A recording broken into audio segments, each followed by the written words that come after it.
Welcome to The Explainer. Today, we're looking at one of the most famous lines in all of philosophy, but not for the reason you might think. We're actually digging into the hidden strategy behind it all, a huge gamble that could have cost René Descartes, well, everything. Okay, so back in 1641, Descartes drops this book, Meditations on First Philosophy. And it's wild. It basically asks you to just throw out everything you think you know. Doubt your senses, your memories, even the chair you're sitting on. It's this deep dive into radical doubt, which, you can imagine, was a pretty gutsy move in an age of absolute faith. And that's where things get kind of weird.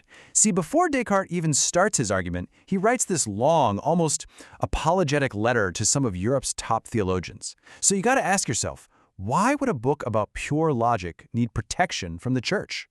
To figure this out, we really have to get a feel for the world Descartes was living in. This wasn't just some academic debate for him. We're talking life or death stakes here.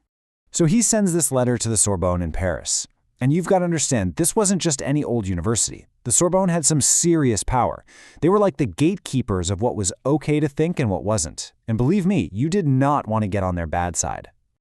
And to really get why Descartes was so careful, we have to talk about the shadow that was hanging over every intellectual in Europe at the time. So check this out. Just 8 years before the Meditations came out, the great astronomer Galileo gets condemned by the Inquisition for heresy. And this just sends a shockwave through the intellectual world. Descartes, who actually had some similar ideas about the universe, totally freaked out. So much so that he just shelved his own book on physics, Le Monde. He was terrified of suffering the same fate. You see, he knew his whole philosophy, which, starts with reason instead of faith, could easily be seen as a direct challenge to the church. He absolutely needed a game plan, some way to get these revolutionary ideas out there without ending up like Galileo. And that brings us to Descartes' brilliant solution. It's all right there, hiding in plain sight in the two sections before the main text even begins, the letter and the synopsis. This was his master plan, his defense strategy. He came up with this amazing two-part strategy. First up, you have the shield. That's the letter we've been talking about. Its whole purpose was to get the church on his side, to get their protection. Then you have the roadmap, a short summary or synopsis that carefully walks the reader through his arguments step by step. This was to make sure that these powerful, and let's be honest, potentially hostile readers didn't misunderstand what he was trying to do. And this is the genius of his pitch. He basically tells the theologians, hey, I'm here to help you guys. He argues that his proofs for God and the soul, which are based on pure reason, can actually convince non-believers in a way that faith alone can't. So he's framing his super radical philosophy not as a threat, but as this powerful new tool for the church. So clever. And that's where his roadmap comes in so perfectly. The synopsis breaks down his whole philosophy into 6 meditations, structured almost like a 6-day journey of discovery.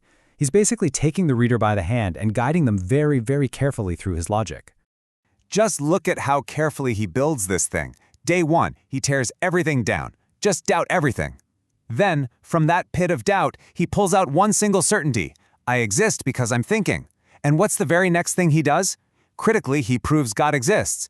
It's only after he's established God that he brings the physical world back into the picture. I mean, it's just a masterfully constructed argument, designed to put his theological readers completely at ease. So by the time you finish this little 6-day journey, he's laid out all the core ideas of his new philosophy. He's proven he exists, God exists, that the mind and body are separate, and that the world around us is real. And he's done it all in an order that's designed to be as logical and as safe as humanly possible. Okay, so when you step back and look at all this careful planning, all this strategic maneuvering, what's the big lesson here? What does this all really tell us? Well, it shows us that the Meditations isn't just a groundbreaking piece of philosophy. It's a total masterclass in strategic communication. It teaches us that how you frame an idea, how you introduce it, how you guide people through it, that can be every bit as important as the idea itself. And this leaves us with this really interesting question, one that's just as relevant today as it was back in 1641. How do you separate a great idea from the clever strategy used to sell it? I mean, Descartes reminds us that even the purest logic sometimes needs a little bit of good marketing to survive and, to change the world.